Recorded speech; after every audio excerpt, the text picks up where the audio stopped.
The wisdom that I have to share today is simple.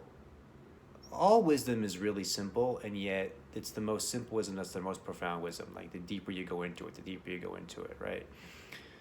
So the question is, in what ways and in what moments are you trying to avoid facing your life? In what ways and in what moments are you trying to avoid facing your life? So, one of the things that I've seen is that the more focus, attention that is sustained that we give to improving, up leveling, upgrading our lives, the more we up level, upgrade, and improve our lives. Obvious, right? Simple, right? But if you start to look at your life and you start to look at all the ways throughout the day that you avoid your life or try to escape from your life that may be unconscious, and you can bring them from the unconscious to the conscious, you'll start to see amazing shifts and transformations in your life. In fact, so much of what I do with my coaching is really just keeping people focused. Keeping people focused on up-leveling their relationships, up-leveling their finances, up-leveling their work, up-leveling their spiritual connection, up-leveling their sense of community, their sense of family, right?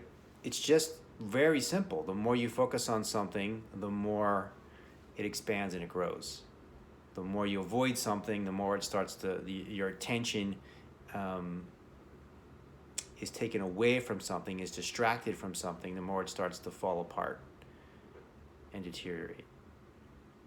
So, ways that people may be avoiding their lives, some of these are pretty obvious: alcohol, drugs. Those are two prominent ways.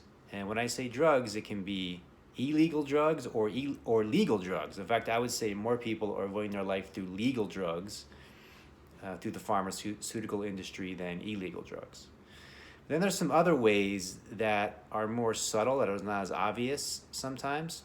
Watching TV, watching movies, sports, football. I've noticed the more that I've engaged in my life, the more that I get excited about my life, the more that I'm devoted to the magic and miracle of my life, the less reason I have even to give myself to subtle things, that subtle forms of escape, like movies, for example. I don't really watch movies now. I don't really watch shows now. I can. There's no rules here. It's totally possible. I watched a little something last night, but it's increasingly rare because I'm so excited about the story of my life and giving myself to the story of my life that I don't need to be distracted, nor want to be distracted even for 2 hours into some story that's make-believe that has nothing to do with my own personal life. And if I do watch something, it's usually something to further my education of the world, further my understanding of the world, to learn, to grow, to expand, right? It's not to escape. So to notice, to be aware as you move through the day. There's 24 hours in a day, right? Is every moment, is every minute, is every second being given to with the utmost presence, care, attentiveness, aliveness, inspiration?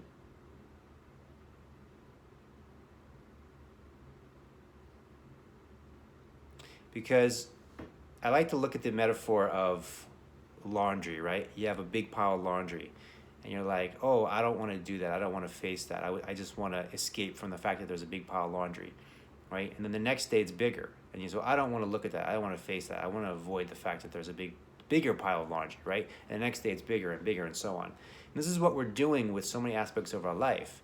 You know, if we are overweight, then not facing that, trying to escape from it, is not going to make us get in shape. It's going to make us more overweight. You know, if our relationship is falling apart, if it needs some attention, trying to escape from that fact, trying to avoid that fact, is not going to improve the relationship. It's going to make the relationship fall apart even more, right? If our financial situation is a mess, trying to avoid that, trying to escape from that, is not going to improve the financial situation. It's going to make the financial situation worse, right? So you can look at any area of your life and trying to escape it and trying to avoid it. Once you finally come back to facing it, it's even worse than when you tried to escape from it initially, right?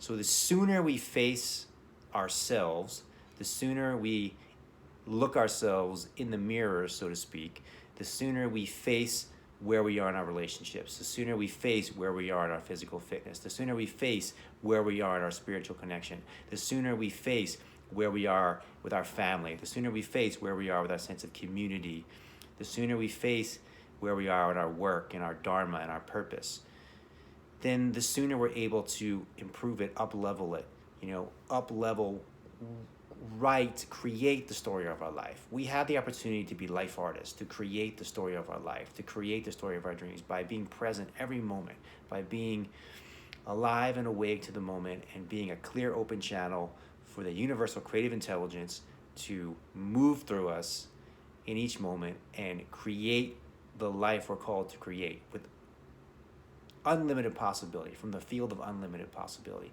That is possible for you, that is possible for me, that is possible for every single person. Wherever we're at, we just start now. Some people have further to go than other people. It's okay.